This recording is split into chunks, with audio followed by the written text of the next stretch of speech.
મિત્રો, આવનારી માઘ પૂર્ણિમાના દિવસે એક સાથીઓ આ જગ્યાએ બનાવી દેજો, તમને કરોડપતિ બનાવી દેશે, તમારા તા દુઃખ, દર્દ, પીડા, સમસ્યા બધું દૂર કરી દેશે, કારણ કે મિત્રો 144 વર્ષ પછી બન્યો છે આ સંયોગ। આથી જો તમે આવનારી માઘ પૂર્ણિમાના દિવસે આ જગ્યા ઉપર એક સાથીઓ બનાવી દેશો તો મિત્રો તમારા ઘરની આર્થિક પરિસ્થિતિ છે બહુ સારી થઈ જશે, તેમજ લક્ષ્મી માતાનો વાસ તમારા ઘરમાં થઈ જશે। મિત્રો, આ પૂર્ણિમાનો દિવસ એટલો શુભ હોય છે કે જો તમારું વર્ષો જૂનું કોઈ કામ હશે એ જો પૂરું ન થતું હોય તો મિત્રો તમારે આવનારી માઘ પૂર્ણિમા એટલે કે માઘી પૂર્ણિમાના દિવસે આ ઉપાય અવશ્ય કરી લેવો જોઈએ। મિત્રો, આ ઉપાય એટલો બધો કારગર સાબિત થયો છે કે જે લોકોને પણ પોતાની મનોકામના પૂર્ણ કરવી હોય, જેવી કે જો ઘરમાં આર્થિક સમસ્યા બહુ ખરાબ હોય, તેમજ ઘરના સભ્યોનું સ્વાસ્થ્ય સરખું ન રહેતું હોય, તેમજ મિત્રો ઘરના સભ્યોના કોઈના લગ્ન ન થતા હોય અથવા તો ઘરના માંગલિક કાર્યોમાં અડચણ આવતી હોય તો મિત્રો આ બધી જ વસ્તુઓનું સમાધાન તમને આ ઉપાય કરવાથી મળી જશે। આથી જો તમે આવનારી માઘ પૂર્ણિમાના દિવસે પીપળાના પાનમાં એક સાથીઓ દોરીને આ જગ્યા ઉપર મૂકી દેશો તો મિત્રો તમારી સમસ્ત મનોકામના પૂર્ણ થઈ જશે। તો મિત્રો વિડીયોને લાઈક કરી અને કમેન્ટમાં જય માં લક્ષ્મી જરૂર લખી દેજો અને સાથે ચેનલને પણ સબસ્ક્રાઇબ કરી દેજો। મિત્રો, આપણા હિન્દુ પંચાંગ અનુસાર બધા જ મહિનામાં પૂર્ણિમાનો દિવસ આવે છે, તેમજ મિત્રો માઘ પૂર્ણિમા છે એ આવનારી 12 ફેબ્રુઆરીના દિવસે છે, તેમજ મિત્રો આ દિવસે સ્નાન, ચંદ્ર પૂજન અને પિતૃઓનું તર્પણ કરવું એ બહુ શુભ માનવામાં આવે છે। મિત્રો, શાસ્ત્રો અનુસાર માઘ પૂર્ણિમાનું વ્રત અને સત્યનારાયણ ભગવાનની વ્રત કથા સાંભળવાથી જાતકના બધા જ પાપો નષ્ટ થઈ જાય છે। તો મિત્રો આવો આપણે જાણીએ કે આ વર્ષ 2025ની મહામહિનાની માઘ પૂર્ણિમા ક્યારે છે અને પૂજન તેમજ સ્નાન દાનનું શુભ મુહૂર્ત, પૂજાવિધિ, ચંદ્રોદયનું સમય અને પૂર્ણિમાના દિવસે તમારે શું કરવું જોઈએ અને શું ન કરવું જોઈએ।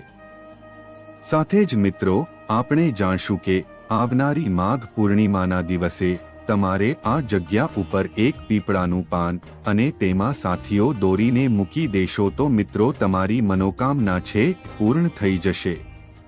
તો મિત્રો આવનારી માઘ પૂર્ણિમાનું વ્રત છે એ 12 ફેબ્રુઆરીના રોજ રાખવામાં આવશે।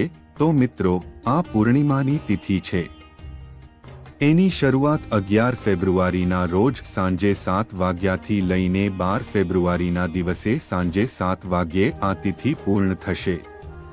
તેમજ મિત્રો ચંદ્રોદયનો સમય છે એ 12 ફેબ્રુઆરીના રોજ સાંજે 6 વાગ્યા આજુબાજુનો છે। તેમજ મિત્રો પૂજાનું શુભ મુહૂર્ત છે 12 ફેબ્રુઆરીના રોજ સવારે 7 વાગ્યાની 2 મિનિટથી લઈને 9 વાગ્યા 49 મિનિટ સુધીનું રહેવાનું છે। તેની સાથે જ મિત્રો લક્ષ્મી પૂજન છે એ રાત્રે 12 વાગ્યાથી લઈને 1 વાગ્યા સુધીનું રહેશે। તેમજ મિત્રો માઘ પૂર્ણિમાના દિવસે બ્રહ્મ મુહૂર્તમાં ઉઠી જવું જોઈએ અને પછી સ્નાન વગેરે જેવા કાર્યો કરીને ભગવાન વિષ્ણુ તેમજ લક્ષ્મી માતાની પૂજા અર્ચના કરવી જોઈએ, તેમજ વિષ્ણુ ભગવાનને પંચામૃતથી અભિષેક કરાવવો જોઈએ। આના પછી ગોપીચંદન અને હળદરનું તિલક કરવું જોઈએ। વિષ્ણુ ભગવાન તેમજ લક્ષ્મી માતાને ફૂલ, તલ, ચોખા, ચંદન, હળદર અને તુલસીના પાન અર્પણ કરવા જોઈએ।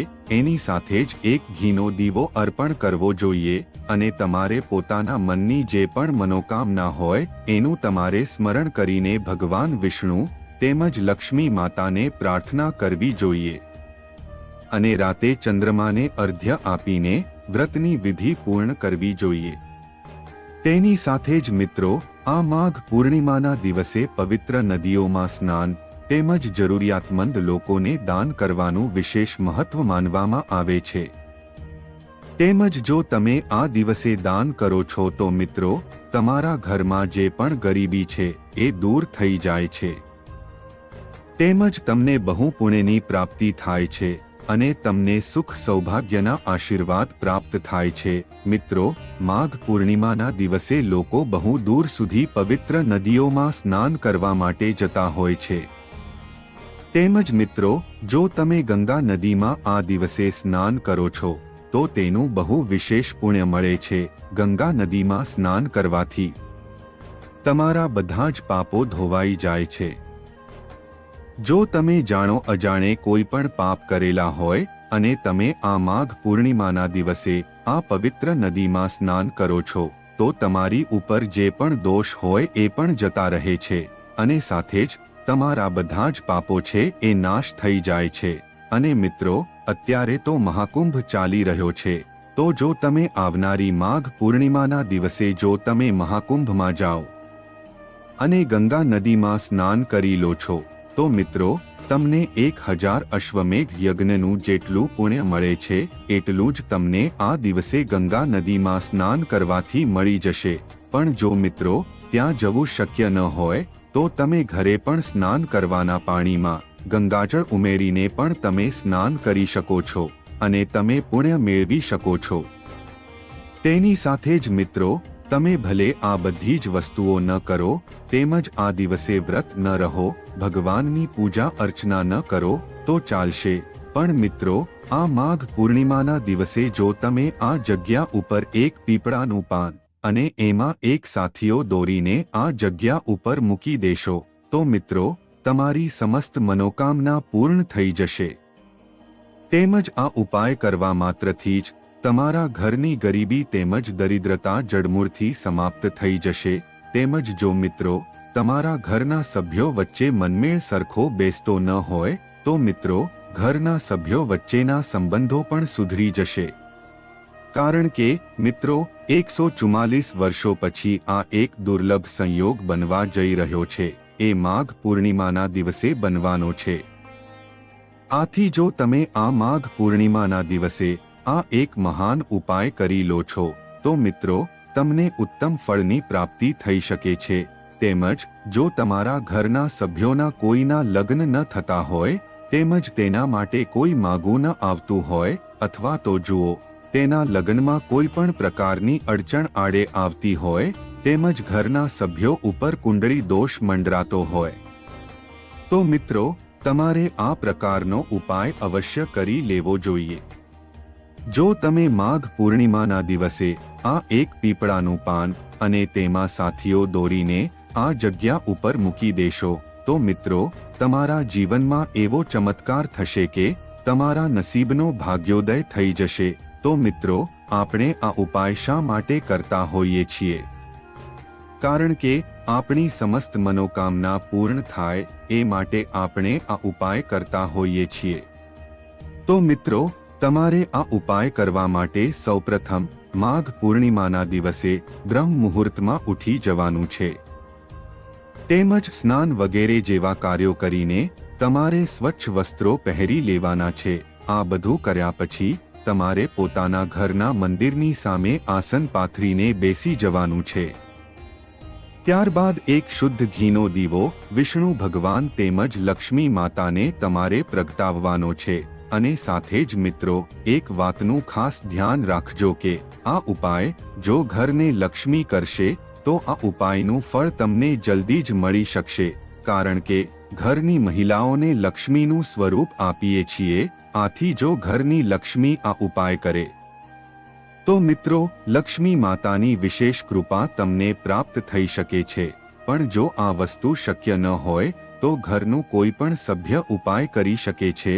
તો તમારે મંદિરની સામે બેસીને સૌપ્રથમ ભગવાન વિષ્ણુ તેમજ લક્ષ્મી માતાને એક શુદ્ધ ઘીનો દીવો પ્રગટાવવાનો છે અને સાથે જ મિત્રો તમે જે પણ દેવી દેવતાને માનતા હો એના નામનું તમારે સ્મરણ કરીને આ ઉપાયની શરૂઆત કરવાની છે। અને પછી મિત્રો તમારે વિધિવિધાથી ભગવાન વિષ્ણુ તેમજ લક્ષ્મી માતાની અને તમારા દેવી દેવતાઓની પૂજા અર્ચના કરી લેવાની છે। તેની સાથે જ મિત્રો આ ઉપાય કરવા માટે તમારે એક સ્વચ્છ અને શુદ્ધ એક પીપળાનું પાન લેવાનું છે। એક વાતનું ધ્યાન રાખજો કે આ પીપળાનું પાન એકદમ સ્વચ્છ અને આખું પાન હોવું જોઈએ. આ પાન કોઈ પણ બાજુથી ફાટેલું ન હોવું જોઈએ. આથી મિત્રો, આ એક પીપળાનું પાન લઈને એને તમારે સૌપ્રથમ ગંગાજળથી સ્વચ્છ કરી લેવાનું છે અને આ પીપળાના પાન ઉપર તમારે થોડીક હળદર લગાવી દેવાની છે. અને સાથે જ મિત્રો, તમારે આ પીપળાના પાનને લક્ષ્મી માતા તેમજ ભગવાન વિષ્ણુનો ફોટો અથવા તો મૂર્તિ તમે મંદિરમાં મૂકેલી હોય એનો તમારે એકવાર સ્પર્શ કરાવી દેવાનો છે. અને પછી આ પાન ઉપર તમારે કંકુથી એક સ્વસ્તિક બનાવવાનો છે. એટલે કે આ પીપળાના પાન ઉપર એક કંકુથી તમારે સાથીઓ દોરવાનો છે અને તમારે આ પીપળાનું પાન પોતાના જમણા હાથમાં રાખીને આ મંત્રનો 21 વાર જાપ કરવાનો છે. આ મંત્ર જોઈએ તો ઓમ નમો ભગવતે વાસુદેવાય. અને પછી તમારે આ પાન મંદિરમાં ભગવાન વિષ્ણુ તેમજ લક્ષ્મી માતાની પાસે મૂકીને તમારે તમારી મનોકામનાનું સ્મરણ કરવાનું છે. સાથે જ તમારે ભગવાન વિષ્ણુ અને લક્ષ્મી માતાને પ્રાર્થના કરવાની છે કે અમે આ ઉપાય પૂરી શ્રદ્ધાથી કરીએ છીએ. આથી જો અમારા ઘરમાં કોઈ પણ દોષ હોય તો એને તમે દૂર કરી દેજો. સાથે જ અમારા ઘરમાં સુખ સમૃદ્ધિની પ્રાપ્તિ થાય એવા અમને આશીર્વાદ આપજો. તેમજ જો તમારા ઘરમાં કોઈ માંગલિક કાર્યો થઈ શકતા ન હોય તો મિત્રો, એના માટે પણ તમે પ્રાર્થના કરી શકો છો. તો આના પછી તમારે શું કરવાનું છે? તો મિત્રો, માઘ પૂર્ણિમાના દિવસે તમારે સવારના પહોરમાં જ આ ઉપાય કરી અને પછી આખો દિવસ એટલે કે પૂર્ણિમાના આખા દિવસ પછી એના પછીના દિવસની જે સવાર થાય ત્યારે તમારે આ પીપળાનું પાન લઈને તમારે કોઈ પણ વહેતા પાણીમાં આ પાન પધરાવી દેવાનું છે અને સાથે જ ભગવાન વિષ્ણુ તેમજ લક્ષ્મી માતાના નામનું સ્મરણ કરીને તમારે ઉપાય સમાપ્ત કરવાનો છે. તો મિત્રો, તમે આ પ્રકારે આ એક પીપળાના પાનનો ઉપાય કરી લેશો તો તમારી સમસ્ત મનોકામના પૂર્ણ થઈ જશે. તેમજ જો તમારા ઘરમાં કોઈ દોષ હોય જેવા કે વાસ્તુદોષ, મંગળદોષ, બંધન દોષ, ગ્રહદોષ અથવા શનિદોષથી તમે પીડાતા હો તો મિત્રો, એ બધી જ સમસ્યામાંથી તમને છુટકારો પ્રાપ્ત થઈ જશે.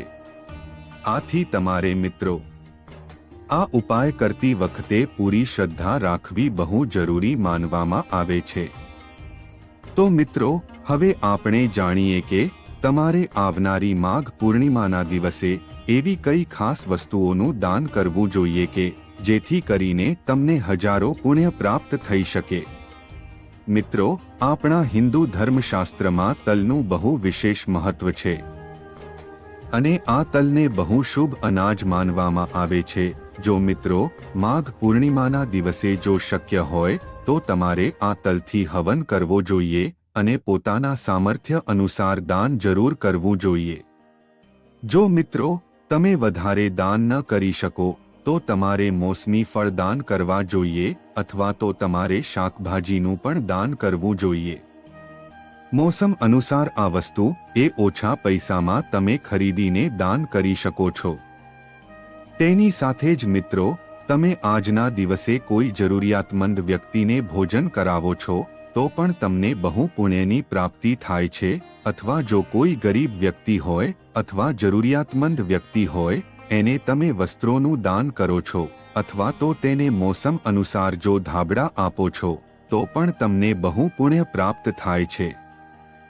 તેની સાથે જ મિત્રો, તમે આ દિવસે અનાજનું પણ દાન કરી શકો છો. તેની સાથે જ મિત્રો, તમે આજના દિવસે જો ગાય માતાને એક રોટલી ખવડાવો છો તો પણ તમને બહુ પુણ્યની પ્રાપ્તિ થાય છે.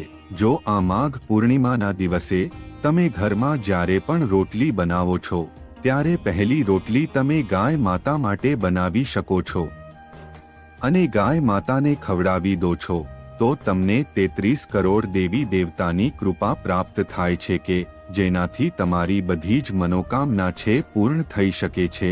તેમજ મિત્રો, આ માઘ પૂર્ણિમાના દિવસે અમુક આવા વિશેષ ઉપાય પણ કરવા જોઈએ. તો મિત્રો, માઘ પૂનમ પર પાપોમાંથી મુક્ત કરનાર ગંગા સ્નાન અને તેના તટ પર કરવામાં આવેલા દાનથી ખૂબ જ પુણ્ય મળે છે. એવી માન્યતા છે કે પાવન પર્વ પર ગંગા સ્નાન કરવાથી વ્યક્તિના જીવન સાથે જોડાયેલા બધા જ દોષ દૂર થાય છે અને દરેક મનોકામના પૂરી થાય છે। એવામાં જો તમે આખા માઘ મહિનામાં હજુ સુધી ગંગા સ્નાન નથી કરી શક્યા તો પૂનમના દિવસે ગંગા સ્નાનનું પુણ્ય જરૂર લેજો। તેમજ મિત્રો, જો તમે કોઈ કારણથી માઘ મહિનામાં ભગવાન વિષ્ણુની આરાધના નથી કરી શક્યા તો તેના છેલ્લા દિવસે એટલે કે પૂનમ પર ભગવાન શ્રી વિષ્ણુને પ્રસન્ન કરવા માટે મંત્ર સાધના કરજો। માન્યતા છે કે માઘી પૂનમના દિવસે નારાયણ કવચ, વિષ્ણુ સહસ્ત્રનામ અને ગજેન્દ્ર મોક્ષમાંથી કોઈ એકનું પાઠ કરજો કે જેથી તમારા ઘરની ગરીબી દૂર થશે અને તુલસીની માળાથી ભગવાન વિષ્ણુના મંત્ર ઓમ નમો ભગવતે વાસુદેવાય શ્રદ્ધા અને વિશ્વાસ સાથે જાપ કરવાથી જીવનના દરેક દુઃખ અને દોષ દૂર થાય છે। ભગવાન વિષ્ણુની કૃપાથી વ્યક્તિને ધનધાન્યની કમી નહીં થાય અને તેનાથી દરેક કામમાં સફળતા મળે છે। તેમજ માઘ મહિનામાં માતા લક્ષ્મીની પૂજા ખૂબ જ ફળદાયી માનવામાં આવે છે। એવામાં માઘ પૂર્ણિમા પર ભગવાન શ્રી વિષ્ણુની સાથે માતા લક્ષ્મીની ખાસ પૂજા જરૂર કરજો। માઘ પૂનમના દિવસે ધનની દેવીની કૃપા મેળવવા માટે શ્રી સૂક્તનો પાઠ ખાસ કરજો। તેમજ મિત્રો, માઘ પૂનમના દિવસે ભગવાન વિષ્ણુ અને માતા લક્ષ્મી અને ચંદ્રદેવની પૂજામાં ગાયના દૂધમાંથી બનેલી ખીરનો ભોગ લગાવવો ખૂબ જ શુભ માનવામાં આવે છે। એવામાં માઘ પૂનમના દિવસે શ્રી લક્ષ્મીનારાયણને દિવસના સમયે અને રાત્રિમાં ચંદ્રદેવને અર્ધ્ય આપવા માટે ચંદ્રદેવને ખીરનો ખાસ ભોગ લગાવજો। તેમજ મિત્રો, માઘી પૂનમે લક્ષ્મી નારાયણની એક સાથે આરાધનાનો મહિમા છે અને કહે છે કે લક્ષ્મીજીને કેસુડાના પુષ્પ અત્યંત પ્રિય છે। ત્યારે કેસુડા સંબંધી કેટલાક વિશેષ ઉપાય અજમાવીને તમે દેવી લક્ષ્મીને પ્રસન્ન કરી શકો છો અને તેમની કૃપાને પ્રાપ્ત પણ કરી શકો છો। તેમજ મિત્રો, જેમ પીપળાના વૃક્ષમાં ત્રિદેવ વિદ્યમાન હોવાની માન્યતા પ્રચલિત છે તે જ રીતે કેસુડામાં પણ ત્રિદેવનો વાસ હોવાનું મનાય છે। એટલે જ માઘી પૂર્ણિમાએ પીપળાની સાથે જ કેસુડાના વૃક્ષની પૂજા કરવાનો મહિમા છે। કહે છે કે આ કાર્ય કરવાથી બ્રહ્મા, વિષ્ણુ અને મહેશના એક સાથે આશીષની પ્રાપ્તિ થાય છે અને શ્રી વિષ્ણુના ભક્તો પર તો દેવી લક્ષ્મીની પણ કૃપા વરસતી રહે છે। તેમજ માઘી પૂર્ણિમાએ ભગવાન સત્યનારાયણની કથા કરવાનો મહિમા છે અને કહે છે કે આ કથા બાદ જો કેસુડાના એટલે કે ખાખરાના વૃક્ષની ડાળખીઓથી લાકડાથી હવન કરવામાં આવે તો તે અત્યંત ફળદાયી બની રહે છે। માન્યતા અનુસાર તેનાથી ઘરમાં રહેલ દોષ દૂર થાય છે અને પરિવારમાં સકારાત્મક ઉર્જાનો સંચાર થાય છે। તેમજ જો તમારે આંગણાવાળું ઘર હોય તો ઉપાય અજમાવજો। ઘરની ઉત્તર કે પૂર્વ દિશામાં કેસુડાના છોડનું રોપણ કરજો। માન્યતા અનુસાર ઘરની આ દિશામાં કેસુડો લગાવવાથી ઘરની સુખ સમૃદ્ધિ અકબંધ રહે છે અને પરિવારજનોને ક્યારેય પણ આર્થિક સમસ્યાઓનો સામનો નથી કરવો પડતો। તો મિત્રો, જો આ માહિતી તમને પસંદ હોય તો વિડીયોને લાઈક કરી અને ચેનલને સબસ્ક્રાઇબ પણ કરી દેજો। આ વિડીયોને અંત સુધી જોવા માટે તમારો ખૂબ ખૂબ આભાર।